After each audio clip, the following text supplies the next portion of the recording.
Thank you very much, ladies and gentlemen, dear colleagues. It's a great pleasure to be here, and I'd like to thank the organizer and Claudia for inviting me and for being such a great role model for Berlin intensive care and intensive care in Europe. So I was very happy to actually be invited here until I realized that I could barely understand the title of the talk. And that led me to think, okay, political decisions, what do they expect from me? And I decided that for 20 or 25 minutes, I'm going to put myself in the shoes of someone trying to speak with politicians, not easy, and convince them that intensive care is important. So what role does intensive care medicine play, and what do we have to say to politicians? So the first time you tell them, I'm an intensivist, they tell you, what? And you say, yeah, I know, it's a specialty that no one actually knows, even my mother doesn't know what I'm doing. We basically cure life-threatening disease and we care for people. And as they look at me again and say, I don't understand, then I go, okay, imagine the hospital is a parking lot, intensive care medicine is a car, it's a Formula One. Basically, it's a Formula One because it's quick, it's dangerous, it's high-tech, it's expensive, but most interestingly, it's teamwork at its best. It's really teamwork that we are providing here. And there's another interesting comparison, is that those cars actually change all the other cars around, the cars we are driving today. That's the same for intensive care. I contend that intensive care medicine today is essential to the progress of all other medical specialties. And that's underrated and underappreciated. When I say all other medical specialties, I'm thinking, for instance, at the views in, it's really not a very fancy ICU, but actually it gives you a very warm impression when you walk into this patient room and see that the patient in the bed is a real person. She has a life. She had a life before coming to the intensive care unit. And actually, sometimes she was rushed, they are rushed in the intensive care unit in very unexpected situation. Marine, for instance, she was a 28-year-old with pleural thymoma, and the oncologist really had a good plan for her. It was to cure her from cancer. Unfortunately, the first cure basically killed her, and she was for more than 39 days in our intensive care unit. Fortunately, she survived, and that's her a couple months later, basically comforting other patients. And I believe that this is something we should tell politicians. We are probably the only specialty that actually provide second lives. We provide millions of second lives year after year in Europe, across the globe. That's our job. We do provide second lives, and we should claim this as one of the important things that we also do in intensive care. We don't only create disability and long-term disability. We also do provide people with meaningful second lives. So intensive care is much bigger than the intensive care unit. And this is also a very important political message that we should convey to politicians. Indeed, when you consider the intensive care unit, you can team up with great architects and have a vision for what your ICU is. You can change the structure, the size, the technology, hide the technology. Think about the people you're going to put in the intensive care unit. But we don't live in the vacuum, and we've heard a great talk about health economics today that basically tell us that what we do depends on the environment. Where do we provide intensive care? In which country, with which healthcare system? And how is the economics in this particular healthcare system? And this does affect everything, including the case mix. You may have seen this quite interesting small letter in intensive care medicine that shows the impact of the Greek socio-economic crisis in ICU patients in Thessaloniki, where you can see that all of a sudden they started to see less people driving around and less traffic accident, but a significant increase in the number of people that actually commit suicide and die, which tells us that it's probably a time for the country to shift its interest toward a different medicine. So we have to speak with politicians, and we have to speak about the decisions that have to be made. And there's a triple challenge context when you think about this. First, there is an increase in healthcare needs overall, because we have an aging population with an increase in the comorbidities, and that's been actually highlighted several times already this morning. We've heard a couple minutes ago that there's also a decrease in resources, and financing intensive care as financing the healthcare system is a real issue today. But we also have to understand that we are dealing with people, we are dealing with citizens, and they also have changing social values. And believe it or not, they don't want to die anymore. They do not want to die. They believe that they can live forever, and they want us to provide them with care, including intensive care, for a long time. So when we are talking with our politicians, that's really something important that we have to take into consideration, because these are the people that are going to vote for them. And if we don't reach out to them and tell them, if you want to have a healthy and happy life and actually meet your goals, you may need intensive care, and you may actually you may need to make sure that the politicians get that intensive care medicine is part of the system today. And the world is in need of intensive care. I mean, there are a lot of data. You can barely read this, but if you read this interesting paper, you will see that roughly we will have 13 to 20 million patients on mechanical ventilation, a lot of them with the most severe form of acute lung injury. And sepsis actually today kills more than acute myocardial infarction, and this is not expected to decrease anytime soon. If you think about this nice study coming from Norway, from Ansflaten Group, you can see the impact of the post-World War II generation on intensive care needs in Norway, with a 37% increase in ICU beds. And the same is true in the UK, where also people getting older will consume more intensive care, and there's going to be a significant increase in the need for ICU beds.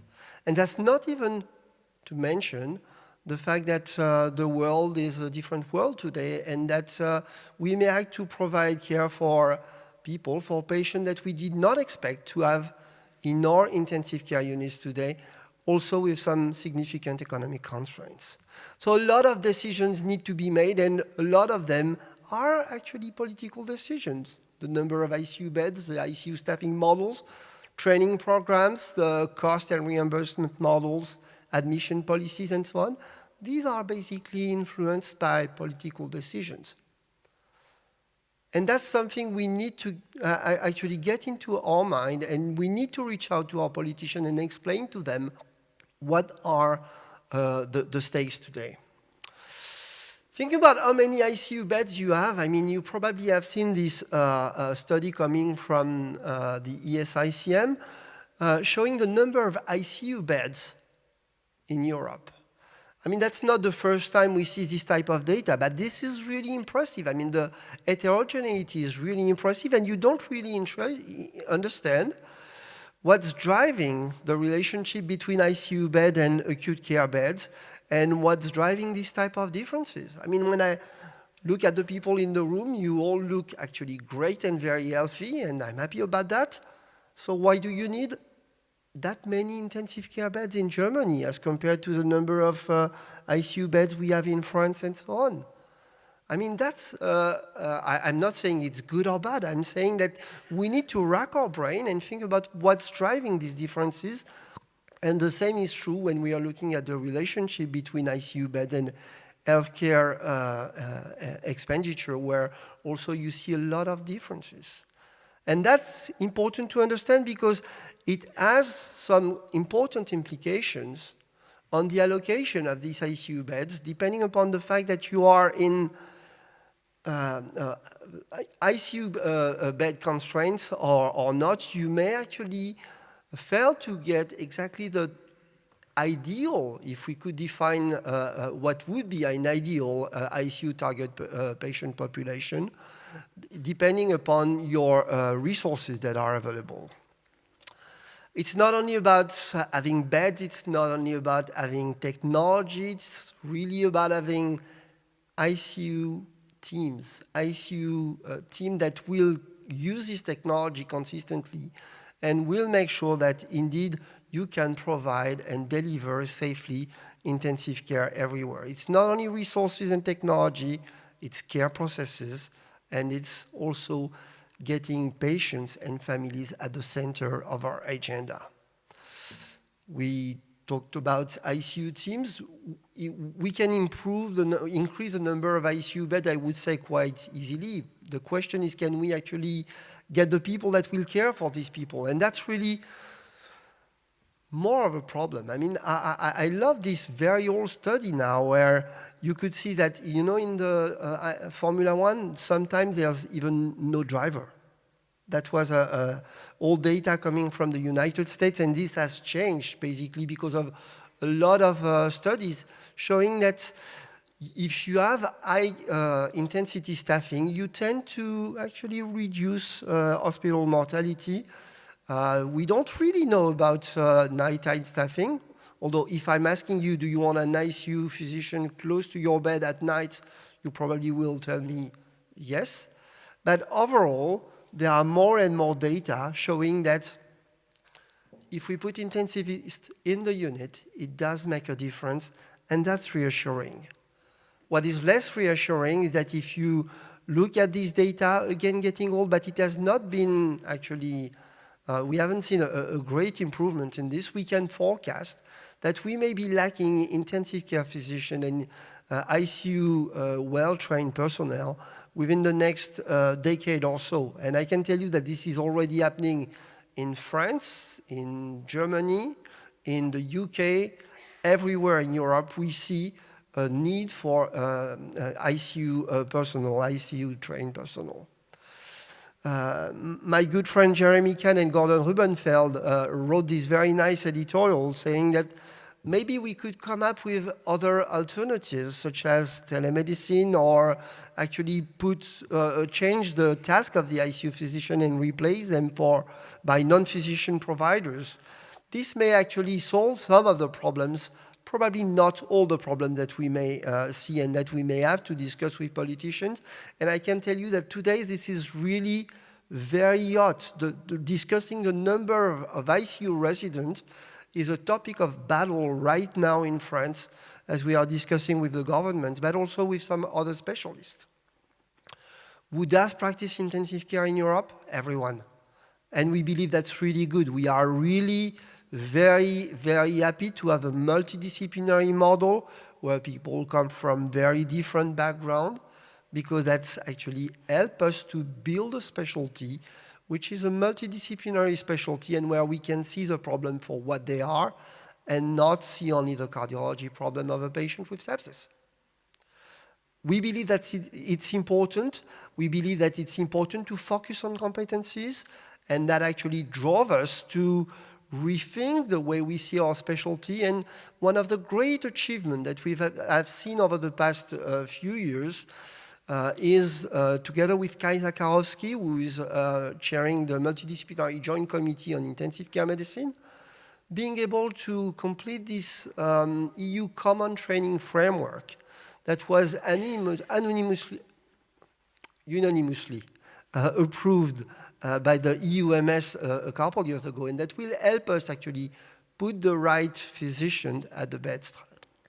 And we talked about competencies, and this is really important. And here, this is probably something that I would probably not tell everything to the politicians.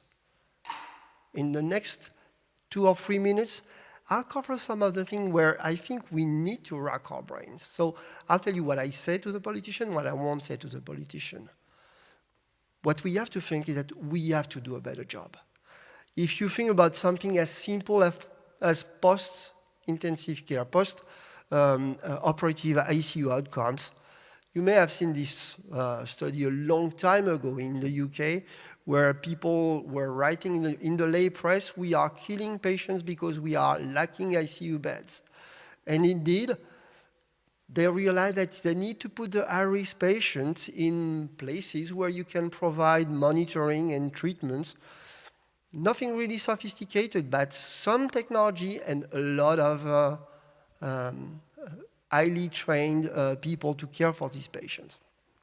Where do we stand? You have seen the USO study, more than 40,000 patients looking at surgical outcome. 73% of the deaths were never admitted to critical care. And we are talking about crude mortality rate that are around 4%, with elective mortality rate around 3%, and emergency surgery rate 9.8%. And we can think about why in some countries most people actually go to the ICUs, and in some countries, I mean, you never go to the intensive care unit. Look at Germany and the UK. Germany is here. 8%, more than 8% go to the intensive care unit. In the UK, it's about 5%. Quite interesting. But when you're looking at outcomes, so you take UK as a reference for Europe, normal after Brexit, and you think about the outcomes. You probably don't want, if you read this study, to get your hip surgery in Eastern Europe. Maybe safe to have it, reasonably safe to have it around France. But if you really want to get surgery, I mean, go to Norway, and Hans and his colleagues will take great care of you. That may be, if I was a European politician, I would rack my brain around this, because that's something we need. I mean, we cannot accept. We should be able to provide safe ICU care for everyone. We spoke about the elective admission rate, ICU admission rate, difference between Germany and UK. 71% difference in admission rate, but not so much difference in survival. Question for European politicians, not for us. But these are things we need to address if we want to actually fight the right battle and get more resources to develop intensive care. Yeah, again, the things, when I say we need to do a better job, is mechanical ventilation a mass destruction weapon?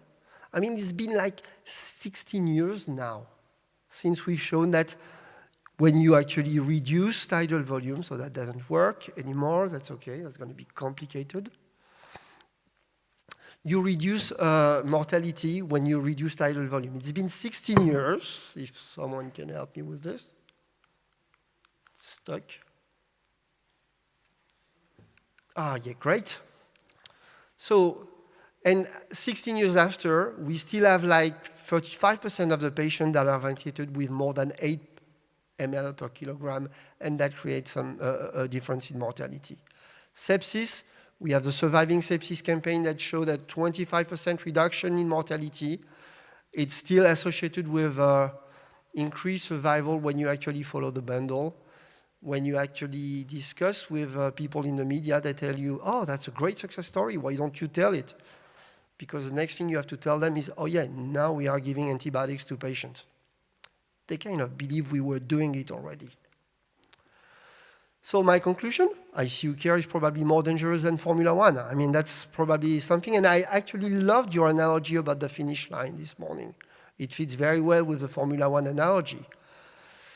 When we indeed focus not only on mortality, but on patient-centered outcome, and we need the patients and the families in the unit to tell us. We need to listen to the nurses, the allied health professional, and even people with a social science background to tell us this. Then we can see a very different picture. And the next question that will come to the politicians after we have this discussion, they are going to tell us, okay, so can you really influence long-term outcome? Or basically, can you tell me what's the real value of intensive care medicine? And we've heard that it's actually very, very difficult.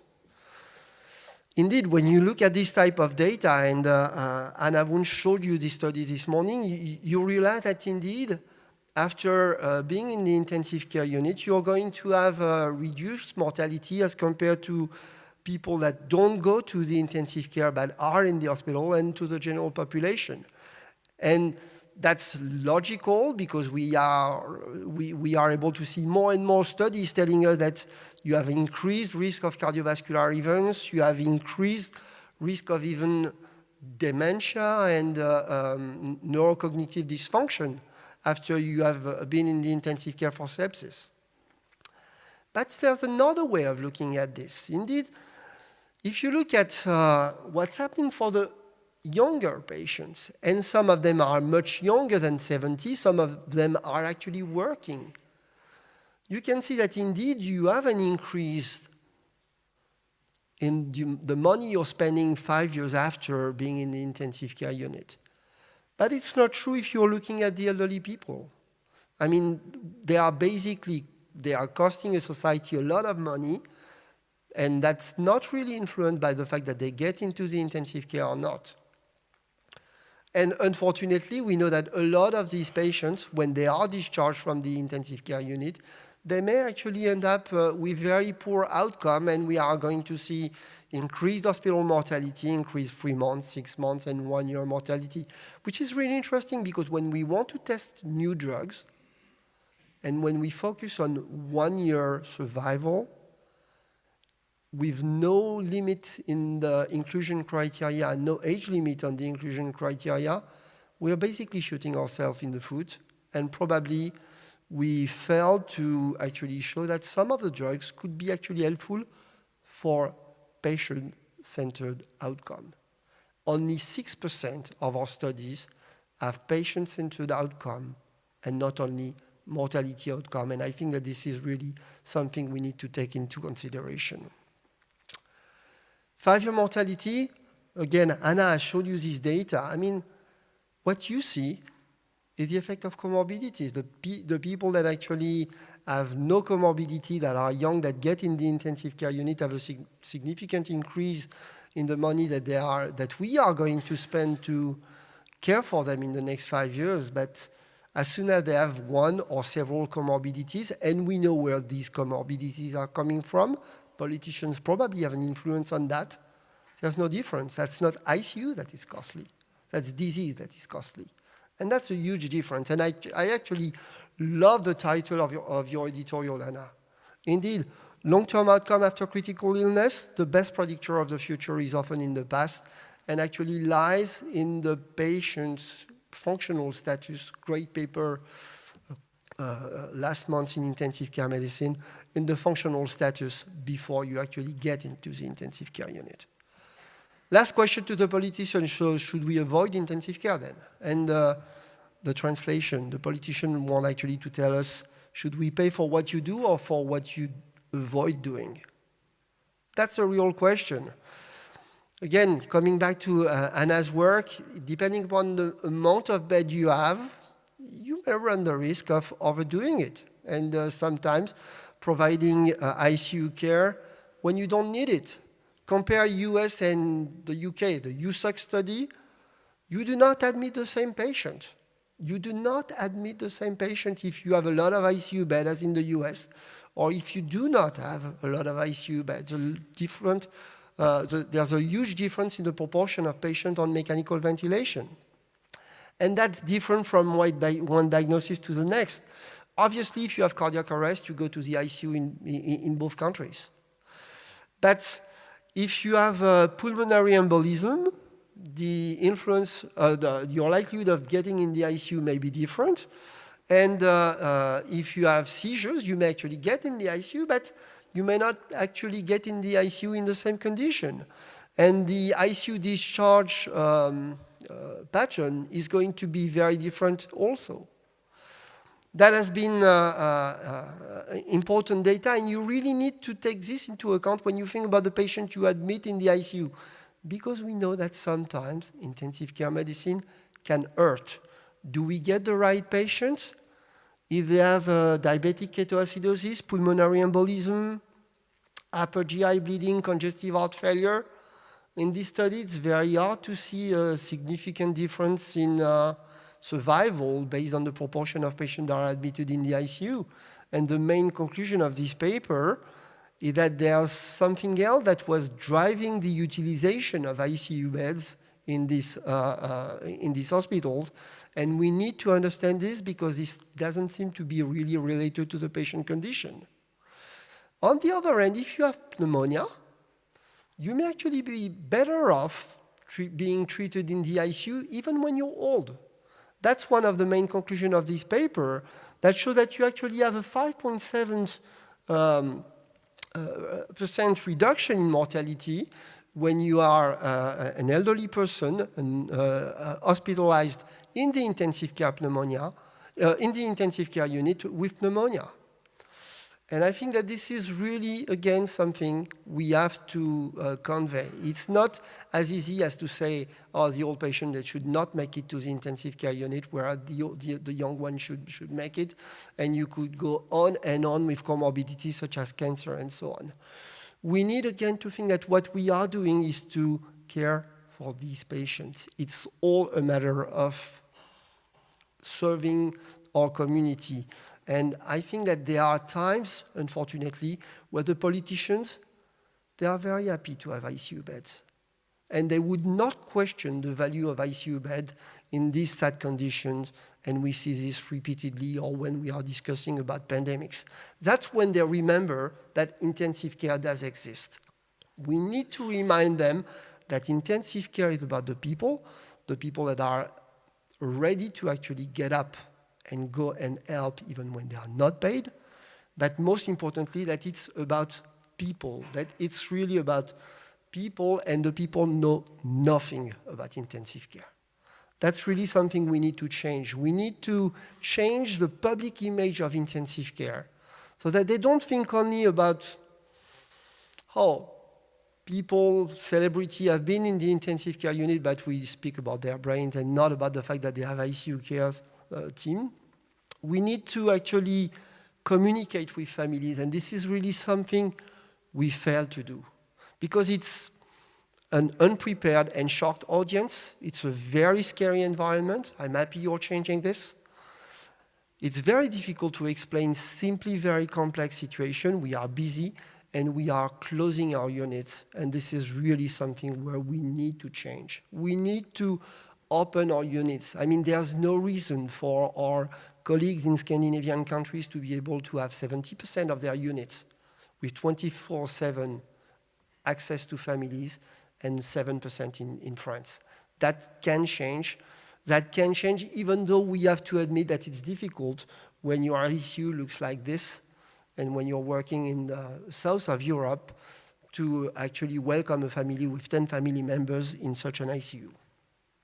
But I contend that it's really important because patient and family engagement is absolutely paramount to actually improve even long-term outcomes.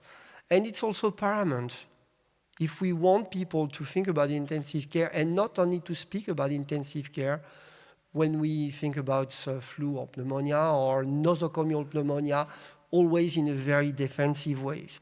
We need to get out of this defensive communication. We need to actually get media training and have a strategy to speak with them, because that's the only way we will be able to attract the amount of funding. We actually need to build these ICUs, maintain these ICU, promote ICU research, and promote education. It's absolutely fascinating to see that critical care research is markedly underfunded. And this, again, is a political decision. This is one of the political decisions that we need to actually change. And the reason why is that obviously there are limited resources, but it's a very competitive environment. And if your specialty has absolutely no public image, you have no chance to convince the politician that indeed they need to invest in intensive care and intensive care research because it's paramount to the progress of all other medical specialties. And our patients' outcomes won't help. The dead patients won't lobby for us, and the survivors, unfortunately, may lobby, but for cancer, for cardiovascular research, for neurological disease, and so on. So we need to get them to be our best ambassadors and our best spokesmen. We need to create a positive and legitimate public image for intensive care medicine, and that's exactly what we've been trying to do with the Life Priority Fund, which is, as you know, the foundation of the European Society of Intensive Care Medicine. The way we are trying to approach this right now is basically to make sure that in your units, you can actually speak with the patients and the families and tell them how much we need them, and tell them how proud you can be of being specialists that actually not only care about providing cutting-edge quality intensive care, but also being able to actually inform them, communicate with them, and actually not only cure them, but also care for them. That's exactly what's in the DNA of all Life Priority affiliated units. And we are very happy to provide these Life Priority affiliated units with more resources, communication resources, and ICU staff support package. If you want to know more about this, meet us in the exhibit. I'd like to thank you very much for your attention, and I'll be happy to take questions.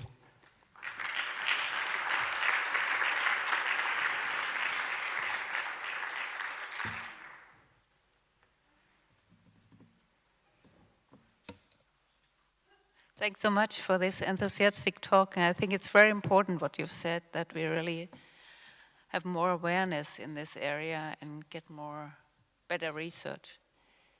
Anybody else want to comment on this?